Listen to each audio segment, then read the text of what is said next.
A very good evening to everybody. I hope all of you are doing good. Today's video is going to be for the airline candidates. दोस्तों आज का video होने वाला है fly big नाम के एक एयरलाइन है, उसकी हायरिंग स्टार्ट हो गई है। तो आज उसके बारे में कुछ इन्फॉर्मेशन देने वाला हूँ कि क्या क्या क्राइटेरिया है और आपको कैसे कैसे इंटरव्यू देना है। I am going to be talking about the interview rounds, okay. So there going to be a telephonic round and all those details अभी मैं आपसे डिस्कस करूँगा। चलते चलो बात करते हैं। तो यार पहली बात तो I am very surprise and I am very happy कि ड्यूरिंग दिस पैंडमिक ऑल्सो, जब सारी एयरलाइंस की हालत इतनी ख़राब है, उसके टाइम पे भी एक एयरलाइन जो कि हायरिंग चल रही है इंडिया में इस टाइम पे, है ना। तो इट्स अ गुड थिंग। और बाकी मैं एयरलाइंस पे I was not making any videos. उसका रीज़न यही था कि मुझे लग रहा था कि अभी फ़िलहाल में जो सिचुएशन है, ऑलरेडी क्रू काफ़ी जो अब कतर एयरवेज़ में भी या फिर एमिरेट्स में लोगों की जॉब जा रही हैं, तो मुझे लग रहा था अभी वीडियो बनाने का क्या मोटिवेशन होगा, ना तो आप लोग मोटिवेटेड होगे वीडियो देखने के लिए और ना ही आपको कुछ इंटरेस्ट होगा, है ना। तो लेकिन बात यह कि अभी ये जो अभी ओपनिंग निकली है इसके बारे में मुझे पता चला, तो मुझे लगा चलिए मैं आपके लिए बनाता हूँ वीडियो। तो देखिए फ्लाई बिग एयरलाइन है, ये एयरलाइन है इंडिया की, और जो ओपनिंग है ये एयरलाइन है बेस्ड इंदौर की। It is a small airline, ठीक है। First of all, what it's going to be flying is it's focusing on the small cities, जो Tier 2 cities होती हैं। तो इसकी आई थिंक पहली फ़्लाइट है इंदौर से लेके, और विद इन इंडिया ही हैं फ़्लाइट्स। और इसके जो मैक्सिमम जो एयरक्राफ्ट होने वाले हैं स्टार्टिंग में जो हैं वो है ATR।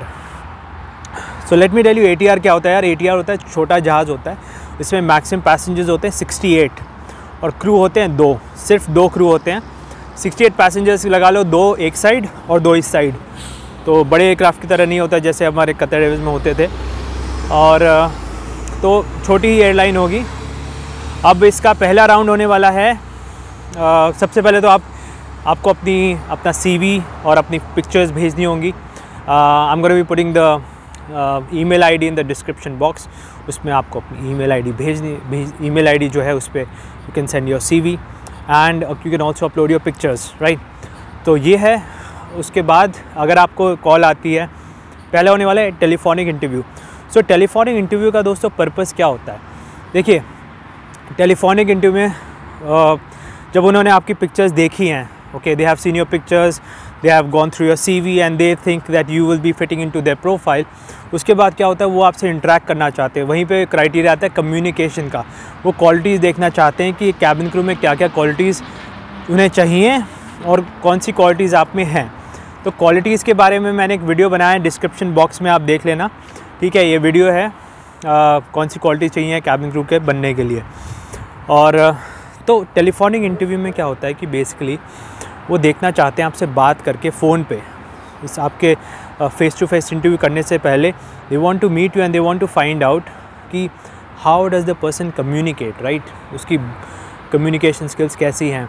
तो इसमें सबसे पहले जो बहुत जो सबसे इम्पॉर्टेंट बात है वो बात ये है कि उस टाइम पे जो टेलीफोनिक इंटरव्यू में होता है उस टाइम पे इंसान आपको आमने सामने से नहीं देखता है, तो इसमें बॉडी लैंग्वेज का कोई रोल नहीं होता।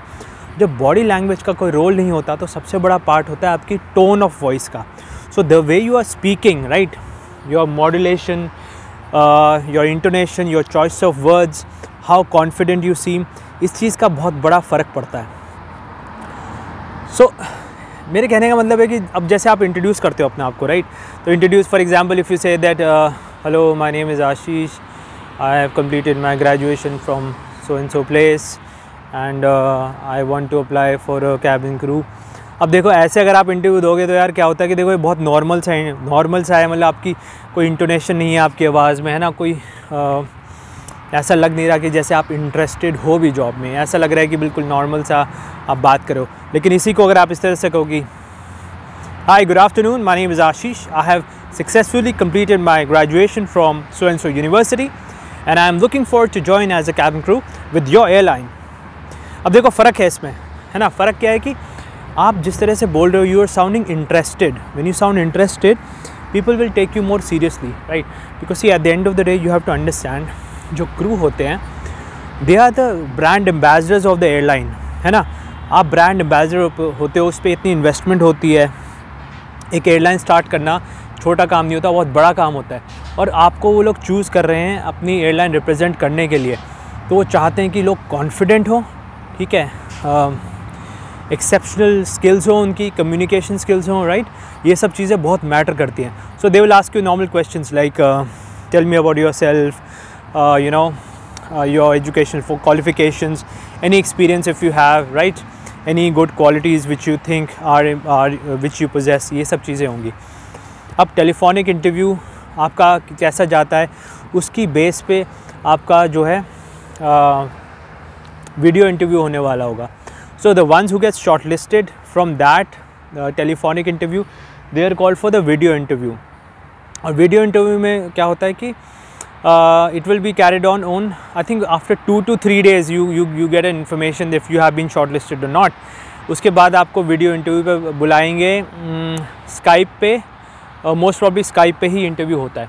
अब वीडियो इंटरव्यू में क्या होता है, उसमें चीज़ें ऐसी आती हैं कि you have to be completely groomed. ऐसे जैसे कि आप एक एक्चुअल एयरलाइन इंटरव्यू होते हो, फेस टू फेस जो इंटरव्यू होता है, उस पर आपको अपनी ग्रूमिंग का बहुत ध्यान रखना होगा, राइट। आपका हेयर कट, ठीक है, ऑफ कोर्स आपको क्लीन शेवन होगा। मेरी तो रहनी है, अभी मैं देखो क्रू की जॉब मैं छोड़ चुका हूँ, तो ट्रेनर हूँ अभी मैं इस टाइम पे, डॉक्टर्स नर्सेस को ट्रेन कर रहा हूँ यहाँ पे दोहा में, तो मुझे अभी ज़रूरत नहीं है। लेकिन हाँ, जब मैं क्रू था उस टाइम मैं फुल अपना क्लीन शेव रहता था। तो आपको बिल्कुल क्लीन शेव रहना है, बालों की लेंथ सही होनी चाहिए, आपके जो ऑफ कोर्स फॉर्मल कपड़े पहनने होंगे, है ना, फॉर्मल कपड़े हों, और आपका नेल्स वगैरह, मेकअप। अच्छा, ऑफ कोर्स आई थिंक ये जो ओपनिंग है मोस्ट प्रॉब्ली ये सिर्फ गर्ल्स के लिए है, तो इस चीज़ का ध्यान रखना। एक बार आप दोबारा चेक कर लेना यार कि बॉयज़ की है नहीं, मोस्ट प्रॉब्ली जहाँ तक मुझे लगता है गर्ल्स के लिए है। So you girls, you check your makeup shades and of course your eye makeup as well. Hair, I think you will know more about it, I will not know much about makeup and all. तो ये सब करके उसके बाद for example then you're going to be having so they will ask you questions, so they'll see your body language, you know, they will see how you sit, how you stand, you know, what's your body posture. So your body posture should not be slouching. ऐसा नहीं होता कि आप झुके हुए हो या फिर आप you know बिल्कुल कैमरा में स्टेयर कर रहे हो यूँ करके, ऐसा भी नहीं करना। और बिल्कुल ना कॉन्फिडेंट, बिल्कुल स्माइलिंग रहना है। तो basically you need to be very peppy, you need to be very confident, talkative दिखना है। अगर आपको देखो, maybe some of you, हो सकता है काफ़ी लोगों का आपका पहला इंटरव्यू हो, this might be your first interview. So you know, जब फर्स्ट इंटरव्यू होता है थोड़ा सा ये होता है कि हम क्या किस बारे में बात करें, क्योंकि आपको जॉब एक्सपीरियंस अभी है नहीं। कोई बात नहीं यार, आप बात देखिए, ऐसा है कि जो भी आप इंटरव्यू में परफॉर्म करो, try to smile, try to you know keep always a positive you know atmosphere, ठीक है। टॉकेटिव रहो, चर्पी रहो, ऐसा लगना चाहिए कि जैसे आपको लोगों से बात करना बहुत पसंद हो। अगर आपको पसंद नहीं है फिर भी कोई बात नहीं, देखो मुझे भी इतना पसंद नहीं था, लेकिन मैंने इंटरव्यू में ऐसा बिहेव किया जैसे मुझे बहुत ज़्यादा पसंद हो, ठीक है। तो आपको for that moment you have to really you know behave like that, कि आप you really like talking to people, you know, you very friendly and you know all those things. तो then they might ask you situations which maybe if you have faced any challenging situations in your life and how did you handle those situations, right? So अभी of course अगर आपको experience नहीं है तो you know go back to your life। यार हर किसी के पास ना कोई ना कोई challenging situation होती है जो आपने face करी होगी और आपने उस problem को कैसे solve करा होगा। and उसका reason why do they ask you this question is because देखिए, कोई भी एयरलाइन है वो चाहती है कि लोग problem solver हों। you need to be a problem solver, not a person who just you know runs away when there is a problem. So that's what they're looking for in you, that what quality do you have which proves that tomorrow if you're in the aircraft all by yourself and you're another you know your flight deck and your other team member, if there is a problem, how will you handle that problem? So what is your approach towards handling problem? That makes a lot of difference, right? So you know try to, अगर आपने ज़िंदगी में कोई problem अब तक कोई solve करी नहीं है तो कोई बात नहीं, इमेजिन कर लो, थोड़ा गूगल कर लो, थोड़ा देख लो कि क्या क्या प्रॉब्लम्स आती हैं, है ना, ग्रेजुएशन से या फिर स्कूल टाइम पे कुछ ऐसी प्रॉब्लम आई हो तो। बट आपको ना you have to really speak in a way that it actually happened, okay. So yeah, so set an example and of course जो भी आप बोलो कि मेरे में क्वालिटी है, you should always come up with an example, because when you give an example you actually justify what exactly you said, right? So and then they might ask you, will you be able to work in you know irregular shifts, जैसे कई बार night shift होंगी, flight का कोई regular time नहीं होगा, you of course you will say yes I am ready for that, they might ask you for relocation, that are you willing to relocate. So of course yeah, the answer should be yes, because you might be placed in any of the destinations. Most probably this interview is going to be conducted in Gurgaon. That's going to be the final interview, Gurgaon, and but the airline is based in Indore. और जैसे कि मैंने आपको बताया कि बहुत मतलब कि छोटी एयरलाइन है, मुझे नहीं पता उसका नाम फ्लाई बिग क्यों रखा है, फ्लाई और बिग इसका कॉन्ट्रास्ट है, but anyway you know things it does not matter, main thing is कि you know you have airline experience, आप एयरलाइन एक्सपीरियंस स्टार्ट करो, वो भी आज के टाइम में if you getting experience it's really good that you can start your aviation career anywhere of any of the airlines. That is a great thing. Okay, one more important question they might ask you, that how long would you be working with us? Like, would you change, say after 6 months, if you get a better opportunity, would you be changing you know your our airline, or would you be going for another airline? So of course you don't have to say कि हाँ बिल्कुल वो तो मैं कर ही दूँगी, या फिर नहीं ऐसा कुछ मत बोलना, and they will try to you know encourage you कि आप हाँ बोलो कि ऑफ कोर्स अभी 6 मंथ्स के बाद तो आपको एक्सपीरियंस हो जाएगा, तो आप कहीं और पे जाना बनता ही है ना, तो आपको उसमें हाँ नहीं करना है, बोलना कि नहीं अभी तो देखिए 6 महीने में तो मैं क्या सीखूंगी, 6 मंथ्स में what can I learn, right, इतना कुछ सीखने को होता नहीं है, I still have to spend time, and of course it's a new airline, it's a growing airline, and I would like to you know stick with airline and make my career here. तो आपको ये दिखाना हो कि आप loyal हो airline के साथ, है ना, ये चीज़ हो जाएंगी. अच्छा, दूसरी बात ये एक और चीज़ मुझे पता चली थी कि आपसे हो सकता है इंटरव्यू में कोशिश करें कि आप हिंदी में अपना इंट्रोडक्शन दें. अब देखिए मैं ये वीडियो हिंदी में इसलिए बना रहा हूँ कि ताकि मैक्सिमम लोग हैं उनको ये चीज़ मतलब कि you know I am able to explain it to them. English भी आपकी ठीक होनी चाहिए और हिंदी भी. क्यों? क्योंकि जो पैसेंजर्स होने वाले हैं ज़्यादातर डोमेस्टिक पैसेंजर होने वाले हैं जो कि टायर 2 सिटीज़ से हैं, है ना, और नॉर्थ ईस्ट की तरफ भी हो सकता है कि एयरलाइन जाए, इम्फाल वगैरह.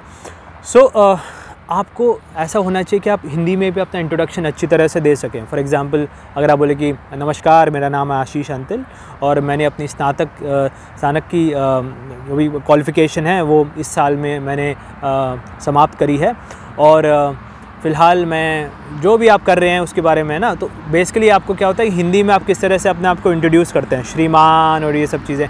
मैं नहीं बोल रहा प्योर हिंदी बोलो, ठीक है, ऐसा भी नहीं बोल रहा, लेकिन हो सकता है आपसे गिनतियाँ हो सकता है कि गिनतियाँ आपसे करवाएं हिंदी में. For example 1 to 100. तो फॉर एग्जांपल अब 30 के बाद 30, 31, 32, 33, 34, 35, 36, 37, 38, 39, 40, 41, 42, 43, 44, 45, 46, 47, 48, 49, 50. अरे मेरे को काफ़ी अच्छी आती है यार, मुझे नहीं पता, मुझे इतनी आती है.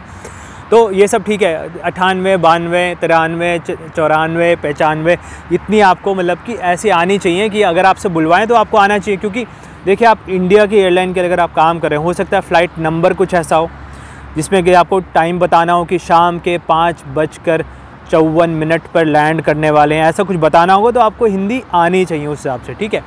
तो ये सब चीज़ें ऑफ कोर्स ग्रूमिंग राउंड में आपको खैर बताया था मैंने कि ऑफ कोर्स अगर आपके पास टैटू है तो उसी टाइम बता देना आप टैटू. ये मत सोचना कि मैं छुपा लूँगी या बाद में पता नहीं चलेगा. देखिए उन्हें पता चल ही जाएगा, बाद में पूछेंगे तो बहुत एम्बैरेसिंग हो जाएगा, है ना. तो ये चीज़ें हैं. बाकी उसके बाद जो है आपका फ़ेस टू फेस जो इंटरव्यू है, आपकी बॉडी लैंग्वेज, जैसे मैंने बॉडी लैंग्वेज बहुत मैटर करती है, पॉजिटिव रहें, ठीक है, और कैमरे में स्टेयर मत करें एकदम से यूँ आंखें फाड़ के, ठीक है, और स्माइल करते रहें हर टाइम पे. प्रेशर में हो उस टाइम भी स्माइल करते हैं, और इस तरह से आपका इंटरव्यू होगा.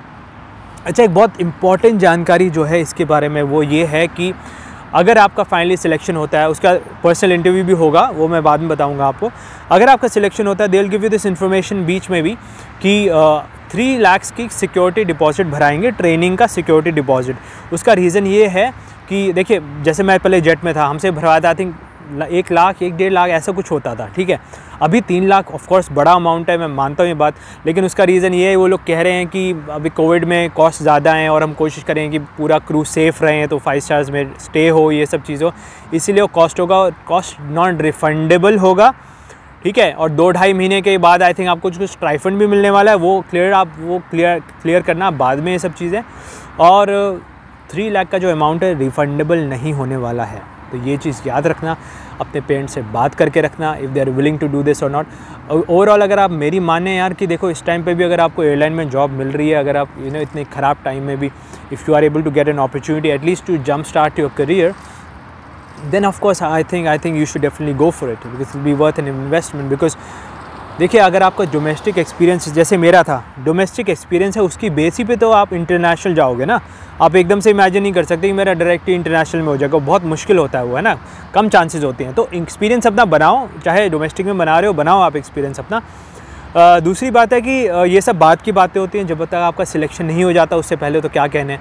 और बाकी मैंने देखिए एयरलाइन के बारे में मैंने वीडियोस बनाए हुए हैं एयरलाइन के बारे में, जिसमें यार मैंने पूरा अच्छी तरह एक्सप्लेन करा है एयरलाइन का गैली के बारे में और एयरलाइन के जो इंटीरियर्स के बारे में मैंने बहुत अच्छी तरह से आपको एक्सप्लेन करा हुआ है। लिंक मैंने डिस्क्रिप्शन में छोड़ा हुआ है, ठीक है। और बाकी अगर आपको इंटरव्यू के लिए तैयारी करने के लिए कोई हेल्प चाहिए मेरे से, जैसे of course I am a communication coach here, international communication coach, मैं तैयारी भी करवाता हूँ इंटरव्यूज़ की। अगर आपको कुछ हेल्प चाहिए किसी भी तरह की तो आप मेरे को ईमेल करना और हम इस बारे में बात करते हैं, ठीक है। और यार बाकी चैनल को सपोर्ट करते रहिए, ठीक है। Okay, thank you very much and take care, bye bye.